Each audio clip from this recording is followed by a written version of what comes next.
This is the video lecture for Math 980, the Unit 2 test review. And as usual, I've broken it into 3 different videos. The first one, which is this one, goes over what I would consider the easy questions. And that doesn't mean that they are necessarily intuitive. Doesn't mean that you would just walk up and go, oh, of course I know how to do that. It means that they are easy to learn. The concepts are very short. You can usually do the problems pretty quickly without a whole lot of calculator usage and that kind of thing. So these are the problems. There are 18 of them from the test review that I recommend that you practice and learn first. You can learn these 18 questions in much less time than you would need to learn a couple of the hard questions. And every question on the test is worth the same amount. So you may as well learn all the easy ones first, and then my next video will be the medium ones, and then finally the hard ones. So here we go, starting with question 2. It says, a 70% off sale begins today at Wanda's Women's Wear. What is the sale price of women's wool coats normally priced at $250? So if it's 70% off, then my multiplier would be 30%, right? 0.3. So I'm just going to go 0.3 times 250 to get my answer, which is $75. Question number 3.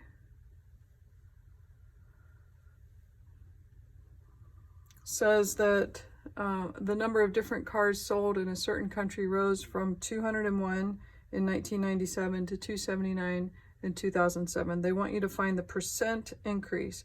And whenever they ask for the percent increase or percent decrease, where they put these two words together, there's a formula, which is the difference of the two, so 279 minus 201, divided by which one came first. The first one was the 201. I would recommend that you subtract this first, get an answer, and then divide that by 201. If you try to type the whole thing in your calculator, you would need to put parentheses around that numerator. So this ends up being 78 over 201, which ultimately gives 0.39, and then you would change that into a percent because they want percent for this. So 39% was the answer. Let's look at question number 4. This person had an original salary of $22,000 and gets a 6% raise in salary. What's the new salary? So they're going to increase by 6% added to their original salary. The multiplier then would be 1.06. The 1 is for the original salary, the 0.06 is for the raise. Times that by 22,000 and you get your answer, which is 23,320.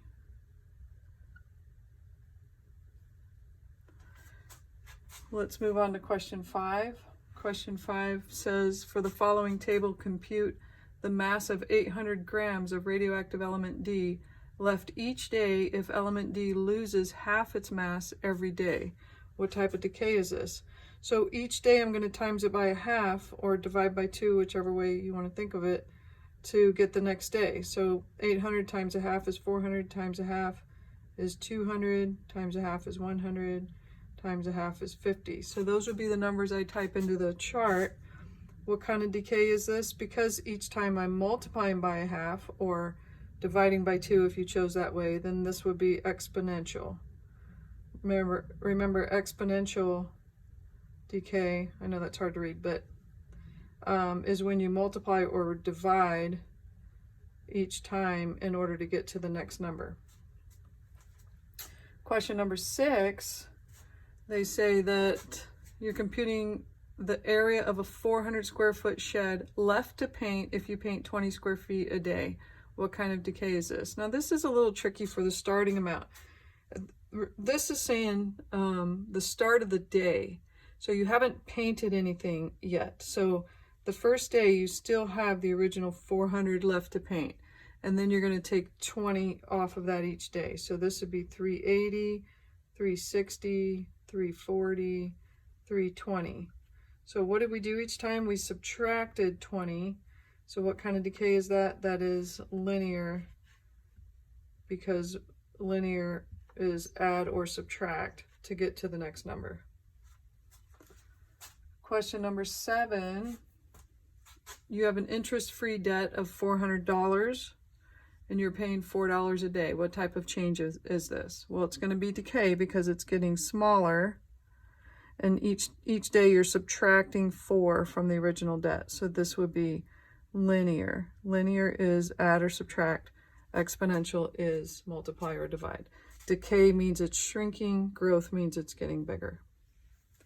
Let's move on to question number 10, where they ask us to find the median. So when I'm looking for a median, I would rewrite the numbers in order. So I've got 38, and then 43, 46, 50, 59, and then 63. Because I have an even number of numbers, I have 6 of them, then there is not an exact middle number, so I would take the 2 middle numbers and average them. 46 plus 50, and then that answer divided by 2. So my answer is 48. That would be my median.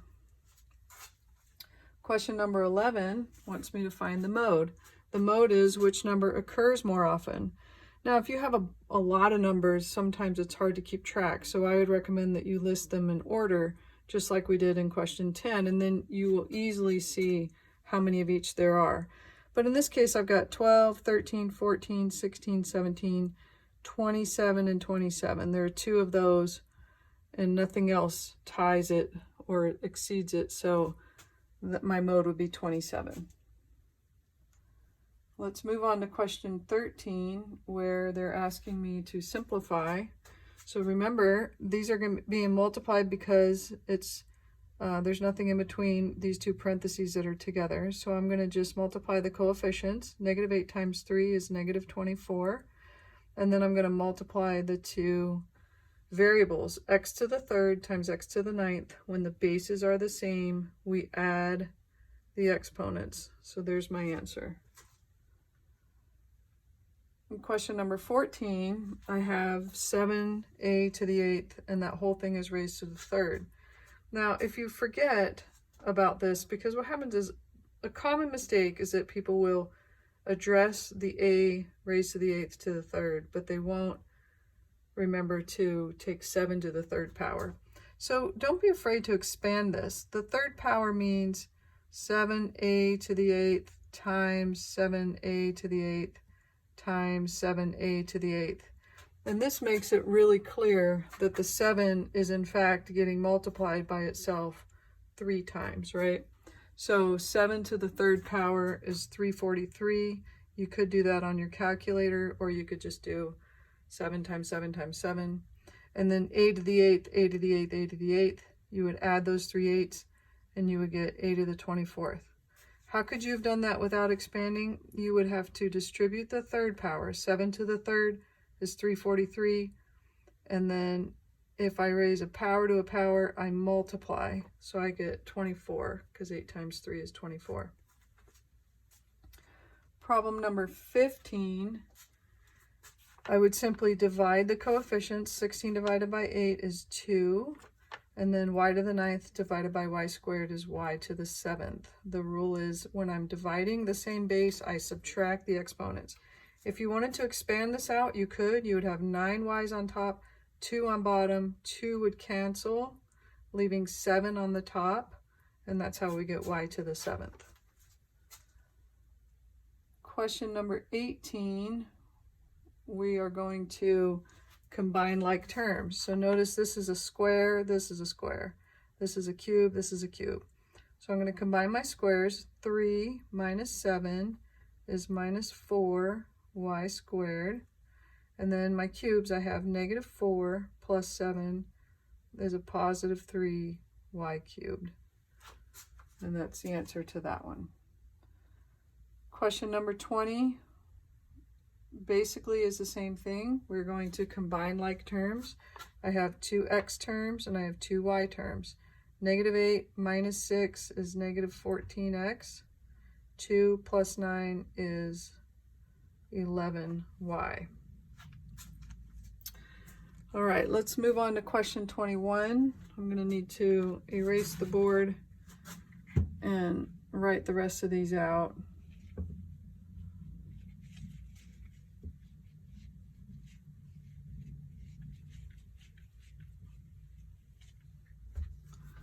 Question number 21 says 2/15 times 5/8 plus 3/10 times 5/6.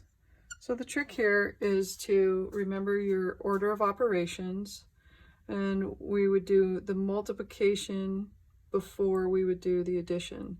So you can do this on your calculator if you need to. 2 fraction 15 times 5 fraction 8 should give you 1/12, and then plus, and then do this little group because that's multiplication, and you should get 1/4. And then of course you could do this on your calculator, and you would get 4/12, which reduces to 1/3.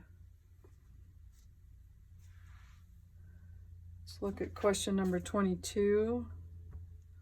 We have 4 squared and then a double parenthesis because we have a bracket, and then a parenthesis 3 plus 5, close parenthesis minus 4, and then bracket. So when you have more than one set of parentheses, it's like they're nested, right? You're going to go with the most inside first. So remember, please excuse my dear Aunt Sally, P is parentheses, so I would deal with that before I would deal with my exponent there. So this 3 plus 5 would give me 8 minus 4. Now I'm going to do this outer parentheses. 8 minus 4 is 4. And then I have 4 squared, which is 16 times 4. My answer is 64. Let's move to question number 25.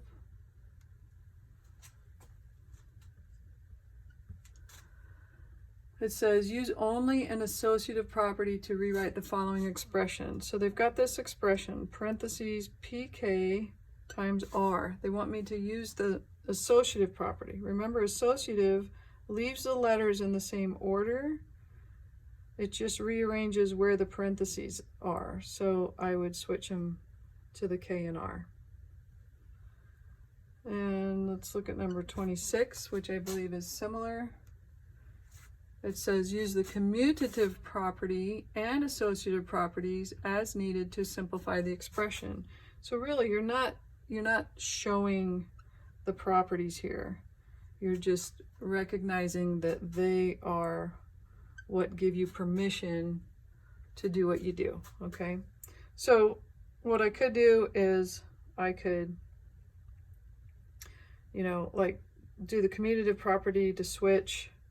Again, you won't have to show this, right? You're just going to end up adding your like terms. 13 and 15 is 28 plus a, that's the answer. But this is why you're allowed to do that. I could use the commutative property of addition to change that order, and then I could use the associative property of addition to change the grouping, and then go ahead and simplify, right? But you can do most of that in your head. All right, the last question is number 29. So let's see, 29 says use the distributive property to rewrite the expression. So I have 7 times 9f plus 7 times 4v. Okay, well, I don't even need to look at the multiple choice. I can first figure out what this should be. What would I have distributed in order to get these two terms? The 7, right? The 7 is the one in common. So I'm going to pull it out, and then I'm going to write what's left from each term.